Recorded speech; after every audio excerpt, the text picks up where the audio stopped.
할렐루야.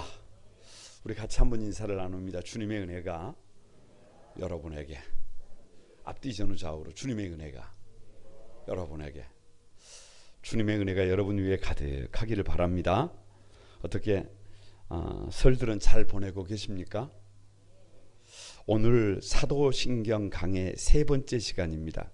성자 예수님에 관하여 다 같이 한번, 그는 성령으로 잉태되어 동정녀 마리아에게 나시고,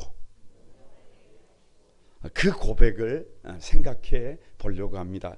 거두절미하고 이걸 줄이면 다 같이 예수님의 성육신, 인카네이션이라 그럽니다. 우리가 믿는 기독교 신앙은 어느 날 갑자기 저 하늘에서 이렇게 떨어진 게 아니에요.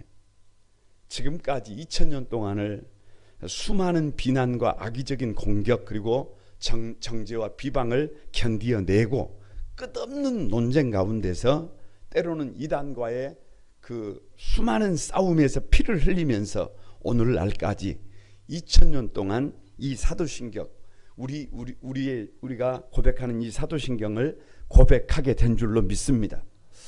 초대교회 때부터 가장 비판을 많이 받았던 중심에 뭐가 있느냐 그러면, 여러분, 거두절미하고 어떻게 남자 없이 아이를 출산할 수 있느냐는 거예요. 어떻게 동정녀가, 어떻게 처녀가 아이를 출산하느냐, 그건 불가능하다. 그건 말이 된다 안 된다? 그 말이 안 된다. 더 나아가 하나님이 어떻게 사람이 될 수 있느냐, 그건 말이 안 된다. 어불성설이다. 그래서 사도신경의 신앙 고백 중에 가장 문제가 되는 부분이 이 부분이에요. 그래서 수많은 안티 기독교도들이 기독교 신앙은 역사의 사실을 왜곡하고 미화하고 은폐하고 심지어 포장해서 세상에 그럴듯하게 보인 것이다. 그것이 기독교인들이 믿는 신앙 고백이라고 조롱했어요. 아니, 그런 연유로 지금도 저 서점에 가면 막달라 마리아가 예수님과 내연 관계였다는 등, 예를 들면 그 잘 아시는 것처럼 예수님의 부활은 조작이라는 등, 지금도 예수님의 후예들이 저 어디에인가 살고 있다는 등, 얼마 전에는 이런저런 내용을 조합해가지고 조잡하게 만든 다빈치 코드까지, 말 그대로 기독교 신앙은 조작이다, 기독교 신앙을 말살하겠다, 호언장담했던 사람들이 많아요, 적어요? 많아. 그래서 기독교 신앙을 말살하기 위해서 연구를 한 사람도 그 수를 헤아릴 수가 없어요. 그런데 여러분, 사도신경으로 오늘 바르게 신앙을 고백하기까지 얼마나 어려움을 겪어야 했는지 잘 몰라요. 우리가 잘 몰라. 얼마나 많은 피를 흘려야 했는지, 얼마나 많은 대가를 지불해야 했는지, 이 기독교 역사를 전공한 사람들은 너무 잘 알아요. 그래서 연구를 하면 할수록 수많은 사람들이 예수 그리스도 앞에 무릎을 꿇고 다 같이 예수님은 우리 주 예수 그리스도다, 고백하게 되는 거예요. 여기에 신비가 있습니다. 사도행전 강의 오늘 세 번째 시간인데 다 같이 한번, 예수님의 성육신. 왜 성육신이냐? 이건 예수님이 참 하나님이 되시고 참 인간이라는 거예요. 갑자기 이게 좀 참 하나님, 참 인간 그러니까 약간 당황하실 수도 있는데, 예수님이 참 하나님이시기 때문에 우리를 도우실 수가 있고, 예수님이 참 인간이시기 때문에 우리의 형편과 처지를 체휼이라고 해요. 체휼. 안다 그 말이에요. 누구의 눈물이, 우리의 눈물이 뭔지, 우리의 고통이 뭔지 누가 알아요? 참 인간이기 때문에. 그래서 예수님은 성령으로 잉태하신 하나님의 아들이고 인간 마리아의 태에서 태어난 완전한 인간이라는 거예요. 완전한 인간. 그래서 오늘 우리가 이 신앙 고백을 할 때, 오늘 말씀을 전할 때, 도대체 우리 주님은 무엇을 위해서, 우리 주님은 어떤 일을 하시기 위해서 육신의 몸을 입으시고 이 역사와 이 시간 속으로 들어오셔야 하셨는가? 왜 참 하나님으로, 참 인간으로 이 역사에 들어오셔야 했을까? 이 문제를 살피면서 은혜를 나누려고 합니다. 먼저 왜 우리 예수님은 성령으로 잉태된 것이냐? 성령으로 잉태된 것이냐? 그래서 성령의 잉태됨이, 왜 성령으로 잉태된 예수님이냐? 좀 쉽게 생각을 해보려고요. 여러분, 영화 많은 사람들이 봤어요. 라이언 일병 구하기. 보신 분 손 한번 들어보세요. 의외로 별로 안 많으시네요. 그 내용을 다 안다고 생각을 했는데, 그 제2차 세계대전 때 그 노르망디 상륙 작전을 배경으로 그린 영화인데, 라이언이라고 하는 집안에 아들이 4명이 있어요. 그런데 그 전장에 참여했던 아들들 중에 3명이, 위에 형님들 3명이 전사를 해버렸어요. 막내만 남았어요. 그러니까 국방부에서, 미국 국방부에서 적어도 몇 명은 살려야 한다. 한 명은 살려서 누구에게 돌려보내야 한다. 어머니에게 돌려보내야 한다. 그래서 특수부대가 만들어졌습니다. 7명의 특수부대가, 그래서 밀러 대위가 그 7명과 함께 저 작전이 펼쳐지고 있는 전장으로 누구를 구하러 들어가는 거예요.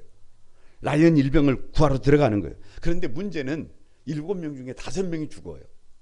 그리고 마지막에 밀러 대위가 죽으면서 그 라이언 일병의 손을 잡고 하는 말이 이렇습니다. 우리의 희생을 보람 있게 해줘. 꼭 살아서 돌아가라. 그래서 우리의 목까지 살아주라.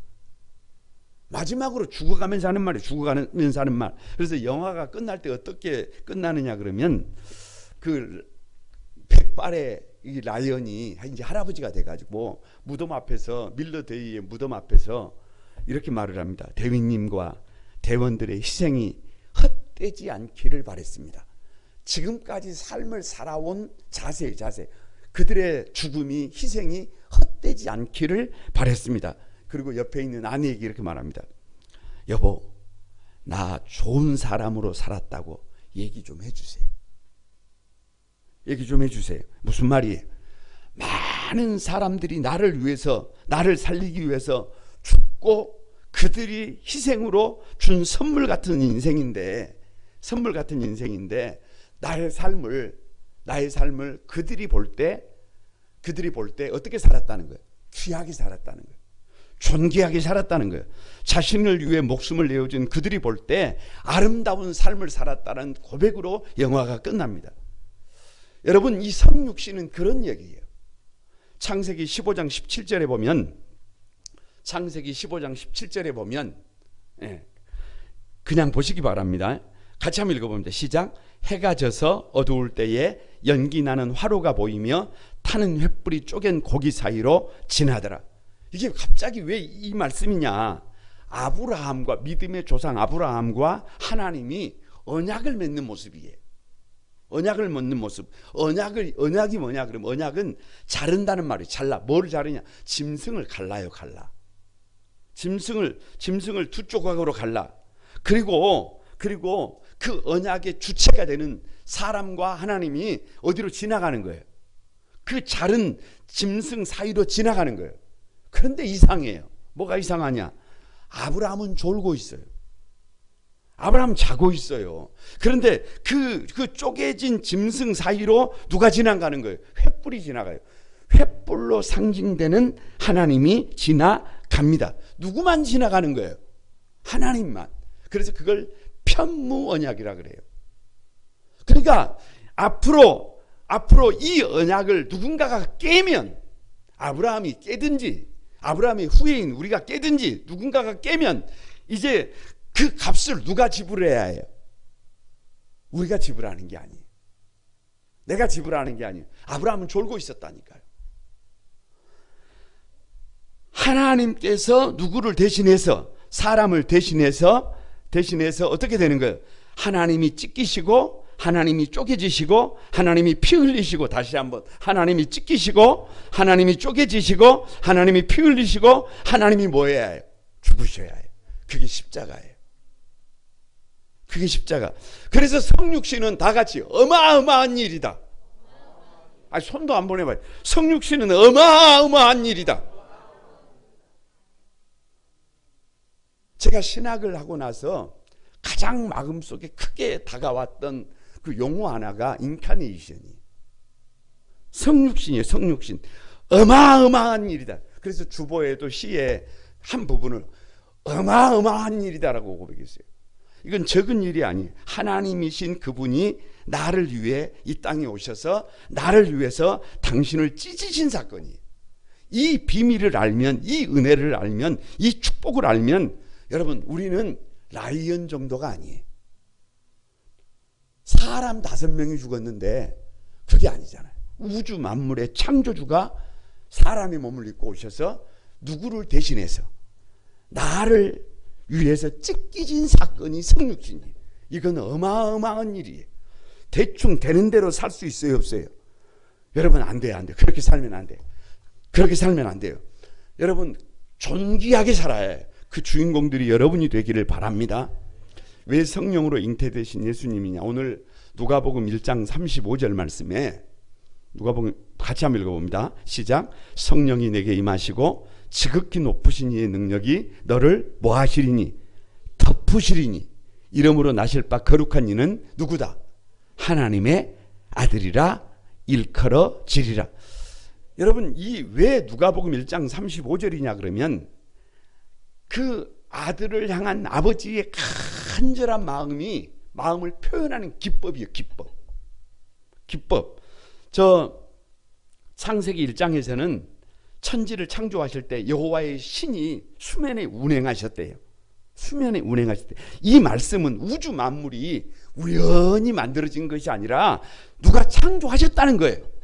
하나님이 창조하셨다는 강력한 표현. 여러분, 출애굽기 40장 35절에서 모세가 성막을 봉헌할 때 여호와의 영광이 어떻게 돼 있어요? 성막에 충만하잖아요. 이 말은 그냥 성막이 아니라는 거예요. 그 성막은 하나님의 임재의 상징이라는 거예요. 그 성막은 또 다른 예수 그리스도의 몸이라는, 여러분, 일종의 메타포예요. 메타포. 시편 91편 4절에서 이렇게 말씀하십니다. 그가 너를 그의 기초로 덮으시리니 내가 그의 날개 아래 피하리로다. 이 말은 이스라엘은 그냥 우연히 있는 존재가 아니라, 이스라엘은 그냥 혼자 있는 존재가 아니라, 이스라엘은 하나님께서 덮으신 존재라는 것. 그래서 욥기 3장 9절에서 가만히 보면 롯이 보아스를 향해서 당신의 옷자락을 펴서 당신의 여종을 덮으소서라고 하는 이 고백은, 여러분, 한마디로 말하면 옷자락으로 덮기 전과 덮고 난 후가 다르다는 거예요. 그러니까 누가복음 1장 35절에서 성령이 임하시고 성령이 덮었다라고 하는 이 표현은 성경의 표현 비법을 그대로 이어보면 점진적으로 하나님이 어떤 방법으로 이 땅에 오시게 되셨는지를 밝히고 있는 거예요. 이게 이스라엘 문화 속으로 들어가면, 저 고대 시대에는 신랑이 옷자락으로 신부를 덮으면 그것이 혼인의 증거예요. 그것이 혼인의 증거. 그 신랑의 옷자락에 의한 덮음에서 예수님이 잉태되었다는 것. 그러니까 수면 위에 운행하시던 하나님의 신이, 이스라엘을 덮으셨던 하나님의 영광의 구름이, 하나님의 백성들을 덮으셨던 독수리의 날개 같은 그 하나님의 은혜가 신부를 덮었던 신랑의 옷자락으로, 이 무슨 말이냐 그러면 점진적으로 예수님이 이 땅에 참 하나님의 아들로 오신 것을 지금 강조하고 있는 거예요. 여러분께 묻습니다. 예수님은 누구의 아들이라는 거예요? 그냥 하나님의 아들이잖아요. 누구의 능력이 마리아를 덮음으로 하나님의 아들이 잉태되었다고 합니까? 성령의 능력이에요.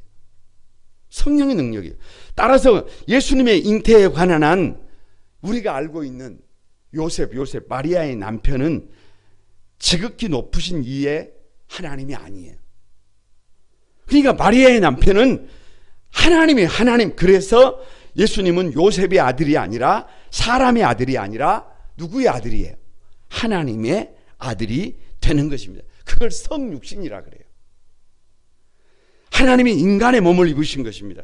그러니까 여러분, 왜 성령으로 잉태되신 예수님이냐? 우리 예수님에게 2가지 이름이 있는 거 잘 아시잖아요. 하나는 예수, 하나님으로 오셔서 죄에서 자기 백성을 건지시는 거예요. 우리의 죄를 누가 짊어지는 거예요? 내가 짊어지는 게 아니에요. 우리의 죄를 예수님께서 하나님으로 오셔서 하나님이시기에 우리 죄를 구원하시는 거예요. 오실 때부터 이것을 위해서 오셨다는 거예요. 또 하나는 임마누엘. 하나님께서 오셔서 누구와 함께 하는 거예요? 우리와 함께 하는 거예요. 좋을 때만 아니에요. 죄의 자리에 있을 때만 아니에요. 심판의 자리에 있을 때, 죽음의 자리에 있을 때 우리와 함께 하시는 거예요. 세상 끝날까지 함께 하면서 우리를 도우시는 분이 누구예요? 우리 하나님이. 그러니까 예수님은 얼마든지 충분히 초월적으로 누구를 도울 수 있다는 거예요. 우리를 도울 수 있다는 거예요. 그래서 저 라이언 일병이 대충 살 수 없었던 것처럼, 잘 살았다고 말해달라고 했던 것처럼 우리를 위하여 이 땅에 오셔서 우리 죄를 대신 짊어지시고 십자가에 죽으신 참 하나님 예수님을 알면, 그 예수님이 우리 눈에 보이면 우리는 그냥 대충 그렇게 살 수 있다는 거예요? 없다는 거예요? 그냥 대충 살 수 없다는 거예요. 예수님의 성육신을 알고 나면 하나님이 보실 때 우리의 삶을 보고 토부라 그래. 토부. 저 창세기 1장에서 우주 만물이 지어진 것을 보고 아름답다, 사람을 지어진 걸 보고 힘이 좋다 그러잖아요. 그 말이 토부예요. 토부. 그러니까 누가 보실 때, 하나님이 보실 때 어떤 삶을 살아야 해요? 토부. 힘이 좋다. 옆 사람을 한번 봐보세요. 하나님이 여러분을 보시고 어떻게 해야 해요? 뭐라 그래야 해요? 토부. 힘이 좋다. 이 성육신을 알면 그렇게 살아야 해요. 여러분, 백문일답입니다. 정답은 그냥 오직 성령이에요. 오직 성령이 뭐라고요? 오직 성령이에요. 가만히 한번 정리를 해보는 거예요. 예수님은 어떻게 잉태되셨어요? 남자의씨가 아니에요. 참 하나님이신 예수님이 이 땅에 어떻게 오셨습니까? 정리해보는 오직 성령이에요. 참 하나님이신 예수님이 어떻게 당신의 백성들을 도우십니까? 오직 성령님이라니까. 오직 성령님이란. 계속 가봅니다. 어떻게 우리가 하나님의 자녀가 되어 구별된 삶을 살아가게 됩니까? 성령의 능력이라니까요. 성령의 능력이에요. 어떻게 연약하고 부족하고 모자람 투성이인 우리가 그리스도의 장성한 분량이 이르기까지 온전한 하나님의 사람이 될 수 있습니까? 오직 성령이라니까요. 우리의 실수도 덮어주고, 우리의 약함도 덮어주고, 우리의 허물도 덮어주고, 은혜와 사랑으로 인도해 주시기 때문에 우리가 그런 은혜의 삶을 살 수 있는 줄로 믿습니다. 여러분, 옆 사람을 한번 축복합니다. 예수님은 성령으로 잉태되신 참 하나님입니다. 참 하나님이기 때문에 누구를 도울 수 있어요? 우리를 도울 수 있어요. 여러분, 우리 죄를 대신 짊어지고 끝까지 임마누엘 하실 수 있어요. 그분만이 우리를 도우실 수 있어요. 이 고백을 사도신경이 담은 거예요. 왜 우리 예수님은 동정녀 마리아에게 나셨느냐? 두 번째, 동정녀 마리아에게 나심인데요. 여러분, 창세기 1장 26절을 한번 같이 읽어봅니다. 창세기 1장 26절 시작. 하나님이 이르시되 우리의 형상을 따라 우리의 모양대로 우리가 사람을 만들고 그들로 바다의 물고기와 하늘의 새와 가축과 온 땅과 땅에 기는 모든 것을 다스리게 하자. 자, 보세요. 하나님이 우리 사람을 만들 때 설계도가 뭐냐 그러면, 설계도가 없는 게 아니라 있어요. 그 설계도가 뭐예요? 하나님의 형상. 그러니까 우리는 누구의 형상대로 만들어진 거예요? 하나님의 형상대로. 그러니까 하나님의 형상이 설계되고 설계도고 하나님의 모양이 설계돼요. 사람은 그렇게 지어져. 여기서 하나님의 형상이라는 말이 히브리어로 젤렘인데, 이게 무슨 말이냐 그러면, 하나님께서 사람을 만든 이유가 하나님을 대신하는 우리에게 하나님이 하시는 일을 위임하기 위해서요.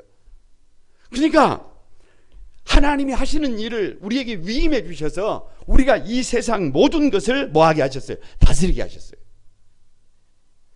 이 말이 무슨 말이냐 그러면, 여러분, 사람은요, 사람 자체는 존귀한 거예요. 사람 자체는 위대한 거예요. 왜냐? 사람은 태어날 때부터 하나님을 대신하는 사람으로 태어났어요. 아무리 짐승을 교육을 시켜도 누구 같은 존재가 안 돼요. 우리 같은 사람이 안 돼. 거기다가요, 하나님의 모양이라는 말은 데무트라는 말인데, 능력. 우리가 하나님을 대신해서 사명을 감당할 수 있도록 우리에게 뭐까지 이미 주신 거예요. 능력을 주셨다니까. 능력을 주셨다니까. 능력을 주셔. 그러니까 여러분 꼭 기억하고 살아요. 기억하고 살아요. 뭘 기억해야 되느냐. 하나님께서 우리를 사람으로 지었다는 말은 존귀한 자로 지었다는 거예요. 누구를 대신하는 자로 지었다는 거예요. 하나님이라니까. 하나님을 대신하는 자로 지었다니까. 이 손이 누구의 손이라니까요. 아니 손 한번 들어봐요. 손 한번 들어봐. 이 손이 누구의 손이다. 이게 하나님을 대신하는 손이에요. 여러분 세상에 없어서는 안 될 존재로 우리를 그렇게 존귀한 자로 세워주셨다는 거예요. 다 같이 이것이 은혜다. 이걸 알고 살아요. 이걸 알고 살아요. 내가 어디를 가든지 무슨 일을 하든지 나는 누구를 대신하는 사람이에요. 하나님을 대신하는 사람이에요. 그런 우리가 세상을 다스리는 방법이 뭐냐 그러면 창세기 2장 15절에 보면 같이 한번 봅니다. 여호와 하나님이 그 사람을 이끌어 에덴 동산에 두어 그것을 뭐하게 하셨다. 경작하며 지키게 하시고. 여기서 경작이, 이 경작이라는 단어가 너무 신묘막치게 가지고 성경을 만든 사람도 있어요. 아바드 성경을 만든 사람도 있어요. 무슨 말이냐? 아바드라는 말이 무슨 말이냐 그러면 종처럼 섬긴다는, 종처럼 섬긴다는 거예요. 그러니까 여러분 이게 앞뒤가 좀 안 맞는 것 같아요. 우리를 누구를 대신한다고 그랬어요? 하나님을 대신하는 존귀한 자로 세웠다고 그래놓고는 그런 우리가 이 세상을 지키고 가정을 지키고 이 역사를 지키는 방법이 뭐예요? 아바드라니까. 종처럼이라니까. 종처럼. 앞뒤가 안 맞는 것 같아요. 그런데 이게 무슨 말이냐 그러면 결국 하나님의 사람이 하나님께 칭찬받는 비결이 뭐냐 그러면 다른 것 없어요. 자기 스스로를 자기가 어떻게 여겨야 해요? 하나님을 대신하는 존귀한 자로 여겨야 해요. 나는 누구다? 하나님의 대리자다. 존귀한 자예요. 그런데 어떻게 일을 해요? 막 칼 뽑아들고 막 설쳐요? 그거 아니라니까. 아바드라니까. 아바드. 종처럼 낮은 자리에 들어가서 하나님의 손이 되고 발이 돼서 종처럼 사랑하고 섬길 때 인생이 지켜지고 가정이 지켜지고 공동체가 지켜지고 다시 한번 인생이 지켜지고 가정이 지켜지고 뭐가 지켜지고 공동체가 지켜지는 거예요. 이게 비밀이에요. 이게 믿음의 비밀이에요. 그런데 문제가 뭐냐? 잘 아시는 것처럼 인류의 조상인 아담과 하와가 범죄했다는 거예요. 왜요? 선악과 앞에서 이 뱀의 유혹에 넘어가 버린 겁니다. 그래서 창세기 3장 5절을 같이 한번 읽어봅니다. 시작. 너희가 그것을 먹는 날에는 너희 눈이 밝아져 하나님과 같이 되어 선악을 알 줄을 하나님이 아심이니이다. 그러니까 사단의 유혹이 뭐냐? 지난주에도 말씀드렸잖아요. 어디에 누구와 같아지려는 거예요. 그게 문제예요. 그게 문제. 우리 주님이 우리의 주님인데 누가 주가 되려고 해요? 사람이 결국 죄가 뭐냐? 하나님을 대신해서 종처럼 섬기지 못하고 욕심 때문에 그 하나님의 자리에 앉으려고 하는 것입니다. 이 사단의 유혹 앞에서 아담과 하와가 넘어가 버린 거예요. 그래서 여러분 그 결과가 뭐냐? 뱀의 후손과 여자의 후손이 서로 대립을 해요. 이게 역사예요. 이게 역사. 그리고 이 대립을 누가 끝내느냐? 창세기 3장 15절입니다. 같이 한번 읽어봅니다. 시작. 내가 너로 여자와 원수가 되게 하고 내 후손도 여자의 후손과 원수가 되게 하리니 여자의 후손은 내 머리를 상하게 할 것이요 너는 그의 발꿈치를 상하게 할 것이니라. 무슨 말이에요? 뱀의 후손이 누굽니까? 사단 아닙니까? 근데 그 사단은 누구의? 여자의 후손의 발꿈치를 상하게 하고 여자의 후손은 뱀의 머리를 상하게 하는 거예요. 머리를. 여러분 보세요. 발꿈치를 물어버리면 발꿈치가 좀 상하면 어떻게 하면 돼? 뭘 어떻게 해야 돼? 어떻게 하면 돼요? 치료받으면 돼요. 금방 나아져요. 그런데 머리를 상해버리면 그러니까 이 전쟁은 결국 기획이 어떻게 돼 있어요? 누가 승리하는 걸로 돼 있어요. 여자의 후손이 승리한다니까요. 여자의 후손이 승리한다니까요. 이 전쟁을 결국은 누가 끝낸다니까요. 여자의 후손으로 오신 분이 끝낸다니까요. 그것이 뭐예요? 그게 동정녀 탄생이에요. 여러분께 묻습니다. 정답은 참 사람 예수님이에요. 뭐라고요? 참 사람 예수님이에요. 동정녀 탄생이에요. 답이 뭐라고요? 참 사람 예수님이에요. 누가 여자의 후손으로 오셔야 합니까? 참 사람이 와야 한다. 예수님이 오셔야 한다니까. 누가 뱀의 후손에 머리를 상하게 합니까? 참 사람 예수님이라니까요. 예수님. 누가 골고다 해골의 정수리에서 여러분 이 사단의 정수리에 십자가를 세우고 그 십자가 위에서 그 사단의 정수리를 피로 예수 그리스도의 보혈로 발라버렸어요. 참 사람 예수님이. 사단의 지휘본부를 예수님의 피로 덮어버린 거예요. 누가 언약의 말씀대로 오셔서 오고 가는 세대에 가장 아름다운 모범이 되시고 참 사람의 모습으로 오셔서 가장 낮은 곳에서 죄인들과 세리들과 창녀들까지 다 품어주셨어요. 참 사람 예수님이라니까. 참 사람 예수님이라니까. 결국 뱀의 후손과 여자의 후손과 이 전쟁을 끝내고 오고 가는 세대에 가장 아름다운 삶이 뭔지, 가장 복 있는 삶이 뭔지 직접 보여주신 분이 누구예요? 그러니까 그분이 예수님이라니까. 그분이 보여야 한다니까. 그분이 내 주님이라니까요. 그 주님이 아름다운 것이 보여야 한다니까요. 왜 동정녀 마리아에게 나신 예수님이냐? 그래서 예수님은 우리를 죄에서 구해내시는 분이에요. 그러기 위해서 예수님 자신이 죄와는 상관이 없는 자로 이 땅에 오셨어야 해요. 그런데 아담 이후로 태어나는 모든 사람은 다 원죄를 가지고 있다. 원죄를 가지고 있어요. 그런데 여러분, 예수님은 요셉의 씨를 받아 난 것이 아니라 누구의? 대속주로서 죄가 있어서는 안 돼요. 따라서 우리를 죄에서 구원하시기 위해서 예수님은 어디에서 나신 거예요? 동정녀에게서. 그래서 마태복음의 족보에, 누가복음의 족보에 예수님의 아버지가 기록되지 않았어요. 아니, 요셉의 이름이 있는데 아직 분명히 말하고 있어요. 누구를 알지 못해요. 아직 약혼만 한 상태지, 정혼만 한 상태지, 남편과 아내가 아니에요. 그래서 그 아비가 기록되지 않고 마리아가 예수님을 낳았다라고 표기가 되어 있습니다. 육신의 아버지는 예수님의 탄생에 조금도 기여한 바가 없다는 것을 확인시켜 주는 것입니다. 그러니까 동정녀 마리아의 태 속에 성령으로 잉태되신 것은 예수님이 하나님의 아들이시며 무지한 분이라는 것을 강조하기 위한 거예요. 왜 꼭 마리아의 태를 빌려야 했는가? 예수님은 완전한 신성과 함께 완전한 인생을 동시에 갖고 계셔야 합니다. 그래야 누구를 대표할 수 있어요? 우리를 대표할 수 있어요. 우리가 겪어가는 시험, 고난, 인간으로서의 여러분 고난을 인간으로서 채울 우리의 형편과 처지를 이해할 수 있습니다.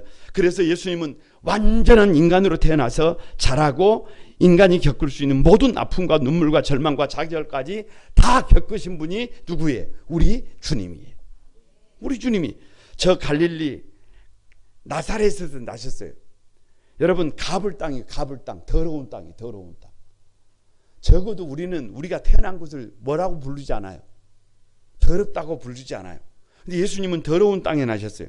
우리가 겪어야 될 모든 시험과 고난을 무죄한 상태에서 다 겪어내신 것입니다. 우리처럼 배가 고프셨고, 우리처럼 피곤하셨고, 우리처럼 먹어야 했고, 우리처럼 고민해야 했고, 우리처럼 잠을 자야 했고, 우리처럼 여러분 부족한 것 같지만 결국은 완전한 인간으로 오셔서 오고 가는 세대의 가장 아름다운 모범이 되셨어요. 이게 무슨 말이에요? 우리도 그렇게 될 수 있다는 거예요. 옆 사람을 한번 축복합니다. 예수님은 마리아의 태를 통해 태어난 참 인간이다.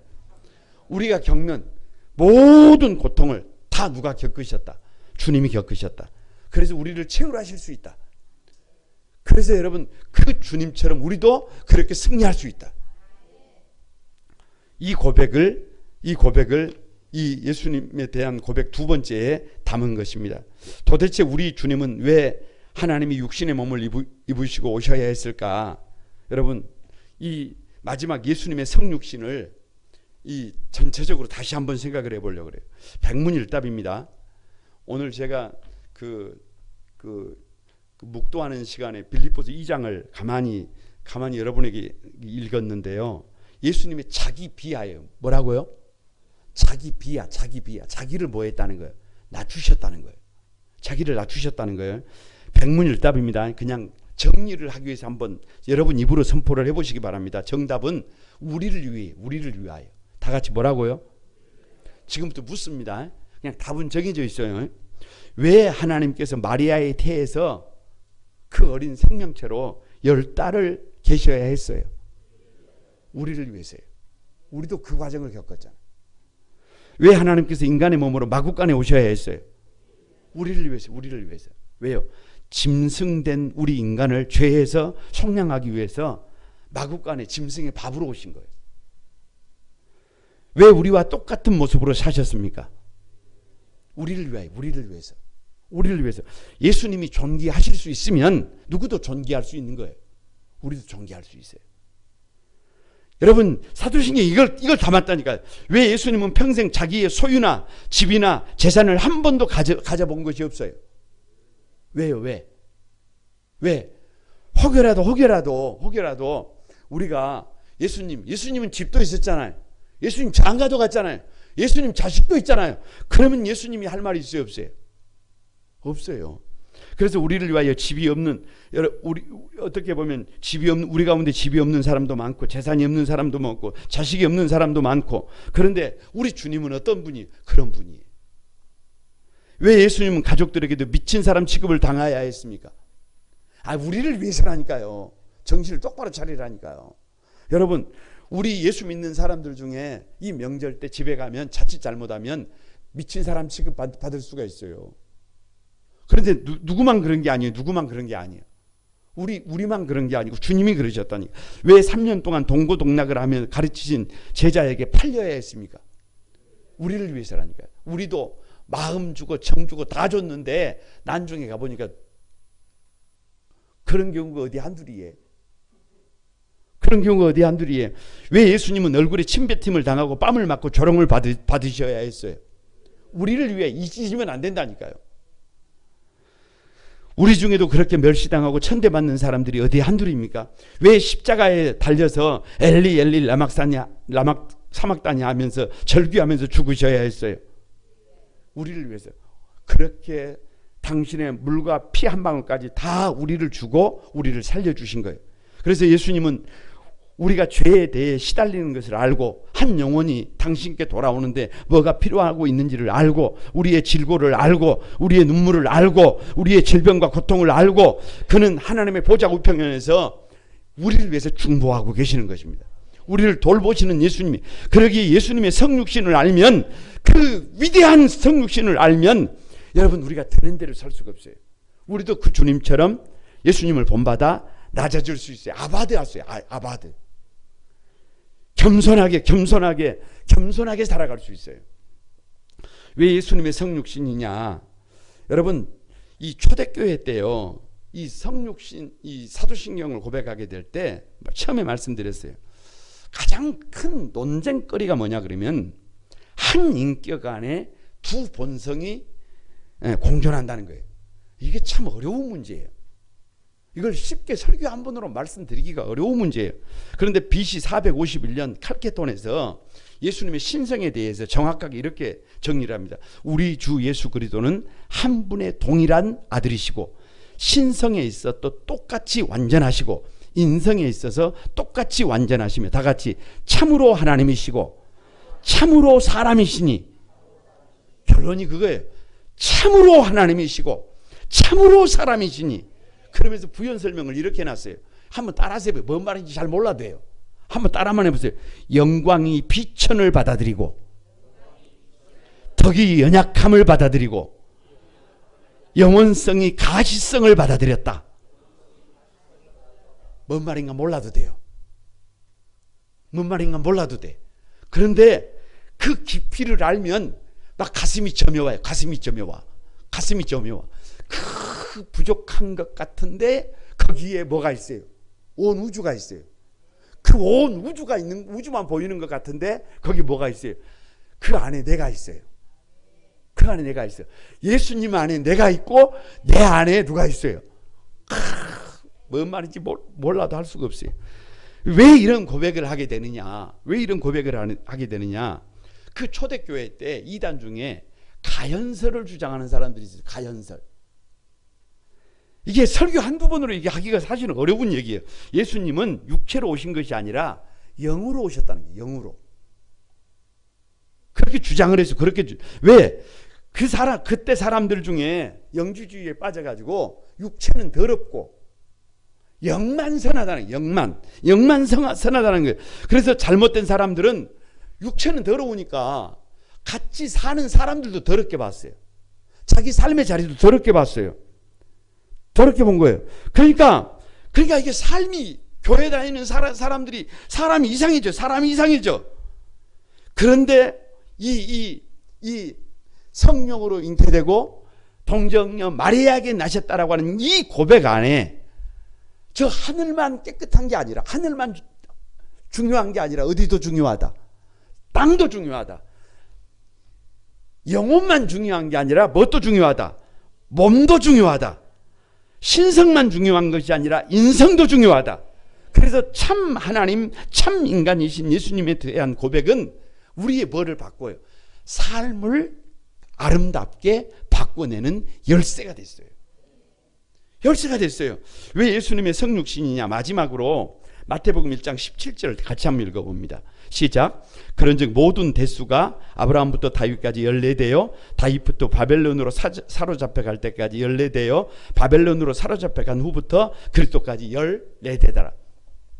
이 마태복음 1장을 읽으면서 1장 17절에 이 부분을 성경이 뭔가 오류가 났다 그래요. 오류가.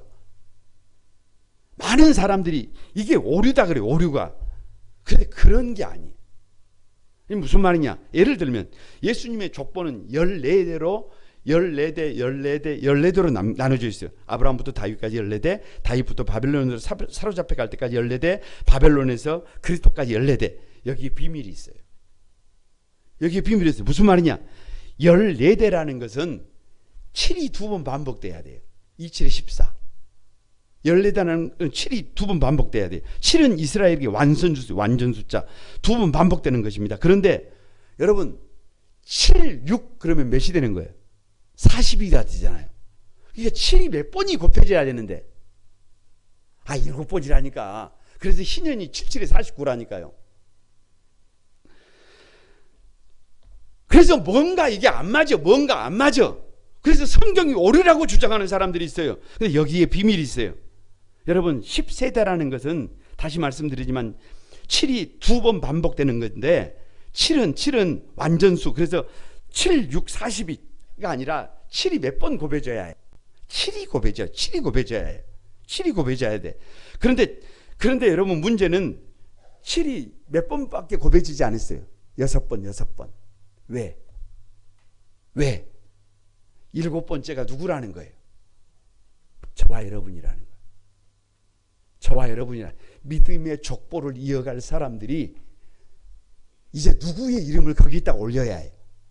제가 카톡에 액트 29라고 그랬어요. 액트 29. 무슨 말이에요? 사도행전 28장으로 끝나는 게 아니라 이제는 누가 그 29장을 써야 해요. 우리가. 이제는 누가 우리 거룩한 구만소망교회 성도들이 사도행전 29장을 써야 해요. 이제 여러분 그 마지막 일곱 번째에 그 족보를 완벽하게 완성을 시키려면 누구 이름 석자가 거기 들어가야 해요. 우리 이름 석자가 들어가야 해요. 그래야 예수님의 족보가 완성이 돼요. 여러분 묻습니다. 누가 믿음으로 사느냐? 누가 믿음의 족보를 완성해 나가느냐? 이유가 없어요. 아름다운 것을 아름답게 볼 수 있는 사람이에요. 예수님의 성육신이 얼마나 아름다운지, 얼마나 귀한지, 얼마나 소중한지 이렇게 아멘을 안 할 줄 알았어요. 내가 다시 한번 합니다. 기회를 주는 겁니다. 예수님의 성육신이 얼마나 아름다운지, 얼마나 귀한지, 얼마나 소중한지 알아야 아름다운 삶을 누구도 살아요. 나도 살아요. 나도 살아. 성육신은 하나님이 나를 위하여 이 땅에 오신 사건이, 나를 살리기 위해서, 나를 돕기 위해서. 이건 어마어마한 일이에요. 어마어마한 일. 성육신은 하나님이 나와 똑같은 인간의 모습으로 이 땅에 오신 거예요. 왜요? 내가 할 수 있으면 니도 할 수 있다는 거예요. 우리도 할 수 있다는 거예요. 그래서 예수님은 나를 체휼해요. 체휼. 나의 아픔과 고통까지 알고 계시는 분이에요. 그래서 우리가 아무리 부족해도, 우리가 아무리 모자라도, 아무리 모자람 투성이라도 우리는 그리스도의 장성한 분량에 이를 수가 있어요, 없어요? 있어요, 있어. 그 주인공이 여러분이 되시길 바랍니다. 옆 사람을 한번 축복합니다. 예수님의 성육신은 어마어마한 일이다. 자기 비하다. 예수님의 성육신을 경험하면 인생이 바뀐다. 여러분, 그 주인공들이 여러분이 되시기를 주님의 이름으로 축복합니다. 우리 같이 찬양하면서 기도하겠습니다.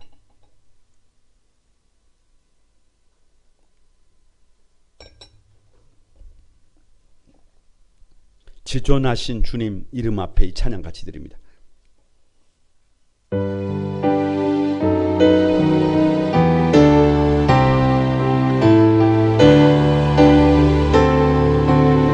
다 같이 드립니다. 지존하신 주님, 지존하신 주님 이름 앞에 모두 무릎 꿇고 다 경배해. 거룩하신 주님, 거룩하신 주님 보좌 앞에 엎드려 절하세. 다시 한번 지존하신 주님 이름 앞에, 지존하신 주님 이름 앞에 모든 무릎 꿇고 다 경배해. 거룩하신 주님 보좌 앞에 엎드려 절하세. 엎드려 절하세. 여러분 다 같이 고백합니다. 예수는 그리스도 안에, 예수는 주 하나님의 영으로, 하나님의 영으로 경배드리니. 다시 한번 예수는 그리스도, 예수는 그리스도 안에, 예수는 주 하나님의 영으로 경배드리니. 여러분, 우리 같이 한번 기도하십시다. 우리는 지금 민족의 명절 추석을 보내고 있습니다. 우리 모든 식구들이, 우리 모든 가족들이 예수님을 우리 주 예수 그리스도로 고백할 수 있게 되기를 바랍니다. 여러분, 그러기 위해서는 우리가 존귀한 삶을 살아야 합니다. 우리가 가치 있는 삶을 살아야 합니다. 하나님이 보실 때 토부 야, 아름답다. 아니, 우리 가족들이 보실 때 정말 예수 믿는 사람들의 삶이 아름답구나. 그런 삶을 살아야 합니다. 성령으로 잉태되신 예수님은 참 하나님입니다. 그분은 우리를 도우실 수 있어요. 동정녀 마리아에게 태어나신 예수님은 참 인간입니다. 그러시기에 우리의 모든 아픔, 눈물, 고통, 절망, 좌절 다 채울합니다. 다 도우실 수 있습니다. 이제 그 예수님의 성육신을 가슴속에 새기고 우리도 그분을 닮아 존귀한 삶을 살아가십시다. 예수님의 자기 비하를 배우십시다. 그래서 하나님이 보실 때 아름다운 삶의 주인공이 되십시다. 그 주인공이 여러분이 되시기를 주님의 이름으로 축복합니다. 우리 다 같이 한번 오늘 주신 말씀 부여잡고 다 같이 결단하면서 다짐하면서 기도하겠습니다. 다 같이 주여 삼창하고 기도합니다. 주여 거룩하신 아버지 은혜와 사랑을 감사드립니다.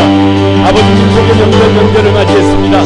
하나님 아버지 예수님의 성육신을 통하여 아버지 예수님의 성육신이 얼마나 아름다운 일이, 얼마나 대단한 일이지, 얼마나 가치 있는 일인지 하나님 볼 수 있도록 도와주소서.